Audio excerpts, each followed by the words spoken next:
नमस्कार दोस्तों, आज हम बात करने वाले हैं धान में सरसों की खली के यूज के बारे में। हमें धान में सरसों की खली यूज क्यों करनी चाहिए, इसके बेनिफिट क्या हैं। किसान भाइयों, सरसों की खली को यूज करने का तरीका क्या है, इसकी मात्रा क्या है। जैसे किसान भाइयों, हम खेती में परंपरागत तरीके से डीएपी यूरिया डालते चले आ रहे हैं, तो हम किसान भाइयों धान में सरसों की खली के महत्व के बारे में बात करने जा रहे हैं। इसके बेनिफिट के बारे में बात करने जा रहे हैं कि सरसों की खली का धान की फसल में क्या महत्व है, क्या बेनिफिट है और इसके यूज करने से हमें कितने बेनिफिट मिलने वाले हैं। तो किसान भाइयों, जैसा कि आप जानते हैं, मैं अनिल करवेर, एमएससी एग्रीकल्चर। किसान भाइयों, आप देख सकते हैं सरसों की खली जो कि एक शुद्ध खली होती है। इसमें किसी भी प्रकार का कोई रसायन नहीं होता है। किसान भाइयों, अगर हम इसका यूज खेती में करते हैं तो हमारी खेती, फसलों और पर्यावरण को किसी भी प्रकार की कोई भी हानि नहीं होती है। इसको हम ऑर्गेनिक तरीके से ऑर्गेनिक खाद के रूप में भी इसका यूज कर सकते हैं। अब किसान भाइयों, इसकी विशेषता क्या है।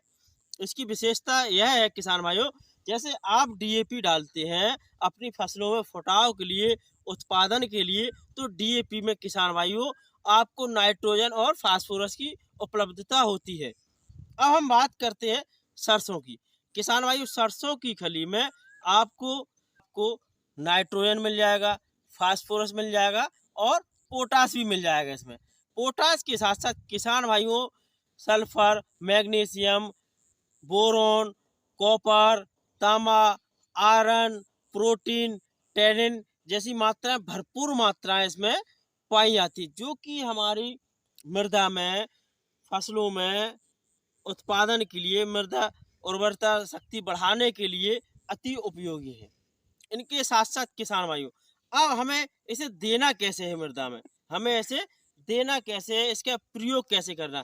तो किसान भाइयों, हम सरसों की खली को दो प्रकार से भूमि में दे सकते हैं, फसलों में दे सकते हैं। जैसे कि आप देख सकते हैं कि हमारी धान की फसल में अभी यह पानी भरा हुआ है। हमने चारे की दवा मार दी, हमने रुपाई कर दी। रुपाई के बाद जब हम इसे पानी भर देते हैं, पानी भरे हुए खेत में हमें यह सरसों की खली को तोड़ करके इसको चूर्ण बनाना है। चूर्ण बनाकर, महीन चूर्ण बना करके किसान भाइयों, इसको हमें यो मृदा में डाल देना है, यानी पाउडर बना के हमें इसका छिड़काव कर देना है पूरे खेत में, जिससे कि किसान भाइयों इसका यूज अपन को पानी में ही करना है जब अपनी फसल में पानी का भराव हो। सूखे खेत में इसको नहीं देना है। अब किसान भाइयों, दूसरा इसका प्रयोग क्या है, दूसरा तरीका इसका क्या है।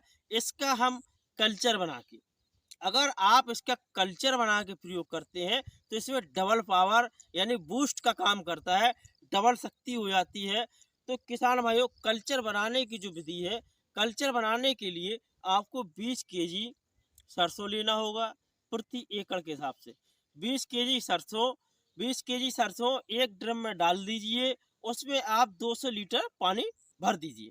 200 लीटर पानी डालने के बाद उसमें 2 केजी गुड़ का यूज कीजिए। 2 केजी गुड़, कोई भी सस्ता वाला गुड़ लेके आप डाल दीजिए। अब इनको चला दीजिए। चलाने के बाद छोड़ दीजिए। यह प्रक्रिया आपकी 7 से 10 दिन के अंदर आपका कल्चर बनकर तैयार हो जाएगा 1 एकड़ की डोज के लिए। किसान भाइयों, इसे हमें प्रतिदिन शाम के टाइम डंडे से हिलाते रहना है। थोड़ी थोड़ी 5-10 मिनट के लिए हिला दिया, डेली हमें हिलाना है और यह प्रक्रिया 7 से 10 दिन में कंप्लीट हो जाती है। हमारा कल्चर बन के तैयार हो जाता है, जो कि कल्चर में किसान भाइयों nitrogen, phosphorus, potash, calcium, boron, iron सभी प्रकार के पोषक तत्व उपलब्ध हो जाते हैं इसमें किसान भाइयों, भरपूर मात्रा में। और हमारी धान की फसल में बूस्ट का काम करता है, टॉनिक का काम करता है। अब इसके बेनिफिट क्या क्या है किसान भाइयों। यह सरसों की खली जब हम इसे देते हैं भूमि में, धान की फसल में इसका हम यूज करते हैं किसान भाइयों, तो हम आपको बता दें कि यह है पौधे की, धान के पौधे की, आप देखिए धान के पौधे की जड़ों का विकास करेगी, जड़ों को डेवलप करेगी। और जो अपने कल्लों की संख्या किसान भाइयों, जो ये कल्ले मर जाते हैं, आप देखा होगा कल्ले मरने लगते हैं, निकलते हैं लेकिन मरने लगते हैं, तो इनको बूस्ट का काम करेगी, नए नए कल्लों को बढ़ाएगी, इनमें कल्लों की संख्या अधिक करेगी, वेजिटेटिव ग्रोथ बढ़ाएगी, इसमें जो हल्का हल्का पीलापन आता है इसमें हरापन लाएगी और इसकी ग्रोथ की मात्रा बढ़ाएगी, फुटाव अच्छा लाएगी, इसमें कल्लों की संख्या को बढ़ाएगी किसान भाइयों। और इसमें जो रूट फंगस लगता है किसान भाइयों, तो उस रूट फंगस को रोकने का काम करेगी, जिससे कि किसान भाइयों हमारी जड़ों में जो रूट फंगस लग जाते हैं, हमारी फसल अवरुद्ध हो जाती है, उसका विकास नहीं हो पाता, वो डेवलप नहीं कर पाती, आगे जाके सिंगल सिंगल पौधे रह जाते हैं और अधिक उत्पादन नहीं दे पाते हैं। जब हमारी रूटों का विकास अच्छा होगा, रूटों को डेवलप अच्छा होगा, तो फुटाव अच्छा होगा, कल्लों की संख्या अधिक होगी, तो बालियां भी अधिक निकलेंगी, आगे जाके उत्पादन भी हमारा अधिक होगा। अब किसान भाइयों, सरसों की खली जब हम देते हैं तो मृदा में जो लगने वाले एफिड रहते हैं, नेमाटोड की समस्या रहती है मृदा में, इनको कंट्रोल करने का काम करता है। किसान भाइयों भाइयों अगर आपको हमारा यह वीडियो अच्छा लगे तो प्लीज़ हमारे वीडियो को लाइक करें, शेयर करें और आगे भी किसान भाइयों को फॉरवर्ड करें। नमस्कार किसान भाइयों।